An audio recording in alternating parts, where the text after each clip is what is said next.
Hello everyone, how are you all? I hope you all are fine. So let's discuss the Nifty and फिर we will discuss the Bank Nifty and Fin Nifty. So अगर आप broad trend देखेंगे यहाँ पे week हुआ, minor trend भी यहाँ से वीक हुआ, राइट? सो बेसिकली निफ्टी मैं आपको कल भी बताया था, उसके अगले दिन भी बताया था कि ऐसे जोन में जहाँ से मेजर और माइनर ट्रेंड चेंज हो सकता है. सो आप देख सकते हो market is in close range from last many days, right? I feel sooner और later this range is going to break out. अगर मान लो ये जो हाई है उसके ऊपर जैसे ही सस्टेन रहता है निफ्टी, सो 19,880 आप पकड़ लो मोटा मोटी. उसके ऊपर जैसे ही आधा घंटा एक घंटा स्पेंड करता है वॉल्यूम के साथ, तो आपका माइनर ट्रेंड और मेजर ट्रेंड में भी चेंज आएगा, right? So that will be a good signal from the market. So tomorrow if market cross these zone with the volume and sustain, then you can think about going long aggressively, right? Short तब तक नहीं कर सकते जब तक ये जो gap up हुआ है उसके नीचे बाजार नहीं सस्टेन होता. जैसे मान लो यहाँ पे कहीं पे जाके सस्टेन नहीं रहता है, we can not think about shorting, right? So let's wait for the short market जब तक सिनारियो बिल्ड ना करे. सेम वे बैंक निफ्टी को अगर आप देखेंगे, बैंक निफ्टी को ऑब्जर्व करेंगे, बैंक निफ्टी का भी ब्रॉड ट्रेंड डाउन हुआ, फिर माइनर ट्रेंड डाउन हुआ, और bank Nifty is more weak than Nifty, right? So the first trade into the long side should be the Nifty. And आप देख सकते हो ये गैप डाउन हुआ, बट उसके बाद कोई फॉलो अप सेलिंग उतना आ नहीं रहा है, राइट?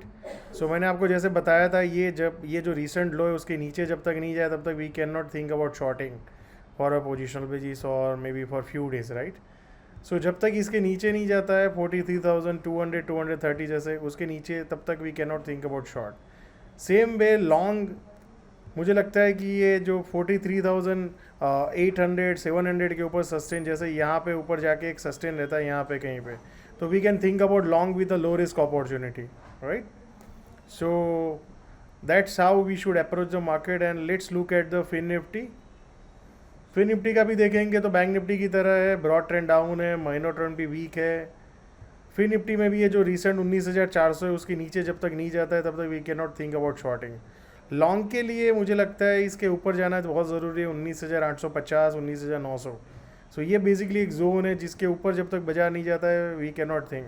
अब लोग कुछ लोग इंट्राडे होंगे और ऐसे trades, what you will trade in this range, right? So I think hope you adjust your self.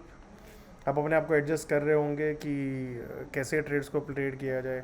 Small cap index को देखेंगे तो आज पॉजिटिव था, 2 दिन का एक सेलिंग है, उसके बाद आज एक ऑलमोस्ट 0.70% अप हुआ, right? So there is no big problem in a small cap. मान लो ये नीचे आया है, उसके बाद यहाँ से भी एक सेलिंग आता है, तो ये 13,000 का एक जोन है जिसको हमें ध्यान में रखना चाहिए. 13,000 के आसपास बाजार अगर मान लो नीचे आना है तो पुल बैक यहाँ तक आ सकता है, राइट? और फिर वहाँ पे अपने को ऑब्जर्व करना है कि क्या यहाँ से मार्केट फर्दर अप ट्रेंड करेगा या नहीं, right? So thank you so much, and I hope you are enjoying the series, or make sure there is nothing much change from yesterday. Nifty bank Nifty दोनों वही range में है कहीं ना कहीं. So let's see tomorrow market कैसा रहता है. Thank you so much.